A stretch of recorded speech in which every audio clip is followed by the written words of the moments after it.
ao programa, talvez caísse bem dizer que nós temos hoje como entrevistado, ou como entrevistados, mas sobretudo um autor de uma pesquisa, que é o Silvio, um homem à procura de suas raízes genealógicas ou raízes familiares históricas.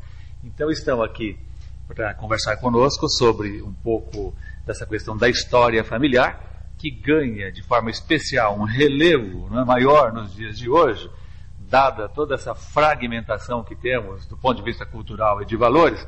Pensar na história da família me parece um tema da maior oportunidade. Então estão aqui para debater conosco o Silvio Luiz da Rocha, ele que é telefônico e autor de uma pesquisa que voltou centenas de anos atrás, puxando pelo fio histórico da sua família, ele que é italiano, depois ele vai contar e detalhar melhor aqui sua pesquisa, chegando até o ano de 1789. Então você pesquisou praticamente 2 séculos e...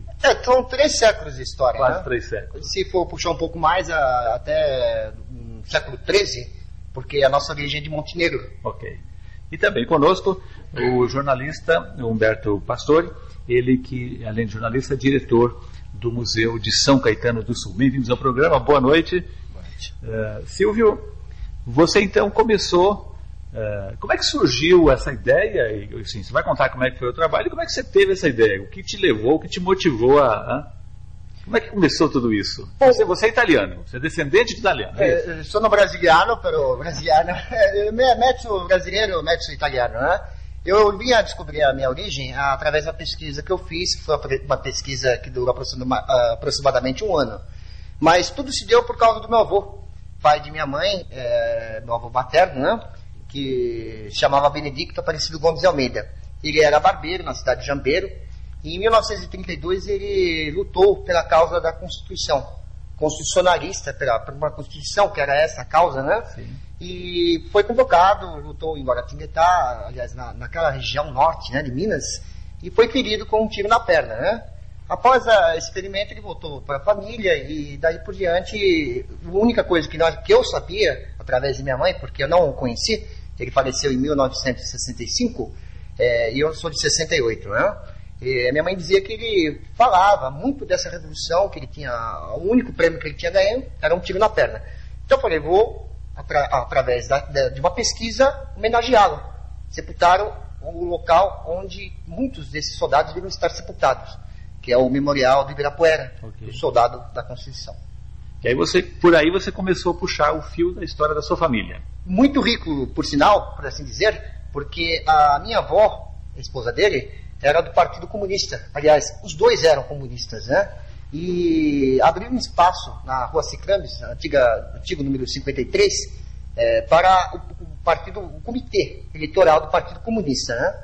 E minha avó tinha uma admiração muito grande. Minha avó chamava-se Rosa Olívia Zwingli de Almeida, e ela fundou esse partido... Que data você está falando, mais ou menos? Início do século XX? Sim, sem dúvida. Não, eu falo do período que abrange desde o nascimento deles, 1904. Nesse momento você está falando da sua avó. Sim, perdão, eu me expressei mal, me perdoe. 1945. Meados do século XX. Isso, meados do século XX. E ela, junto com ele, na Rua Cicrames, abriu um comitê eleitoral do Partido Comunista. E daí eu parti também para os avós paternos. E a minha avó paterna havia desaparecido em 1948. Eu havia conhecido um outro homem, fugido, levando um filho, né? E eu descobri também onde ela estava sepultada, porque havia falecido em 71, e o filho dela que havia sumido com ela, né? E hoje vive em Ribeirão Pires, na cidade de Ribeirão Pires. Minha avó teve mais 3 filhos, né? Então foi um encontro muito emocionante. Isso foi em setembro de 2002. Daí eu não fiquei satisfeito, eu falei, eu vou mais adiante ainda. E comecei a enviar e-mails para o governo da Itália, região do Vêneto, onde eu conheci, inclusive, um funcionário do governo italiano, Egidio, Boccogo Egidio. Você nunca havia estado na Itália antes? Nunca, só de pensamento. E música também, porque eu sou muito admirador da música italiana.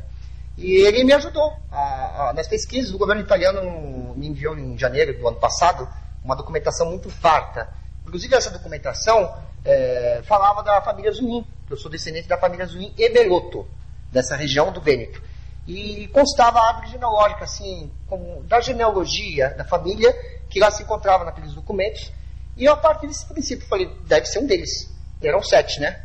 Um deles eu acertei. No primeiro eu acertei, que era a minha prima de terceiro grau, a Zaira Zwin, que vive Curtarolo, que é uma comune próxima a Pádua. E eles ficavam muito felizes, porque se comentavam muito dessa ida desse meu bisavô, que deixou a família lá, deixou 2 filhos, né, porque a esposa tinha falecido, para vir ao Brasil em 1896.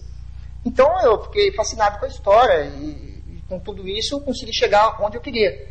E eu não tinha condições de viajar à Itália, porque o salário que eu ganhei realmente não era uma fábula. E eles, sabendo dessa situação em que eu me encontrava, enviaram dinheiro, enviaram uma quantia boa, né? Onde eu comprei, através de uma companhia francesa, as passagens e fiz uma audiação em Paris, no dia 5 de agosto, e fui para Veneza, onde já me esperavam, né? E houve um reencontro muito grande, tanto da França, porque haviam ruins na França, né? Como também da região norte, de Pádua, Treviso, né? Vicenza e Veneza. E aí congraçou toda a família?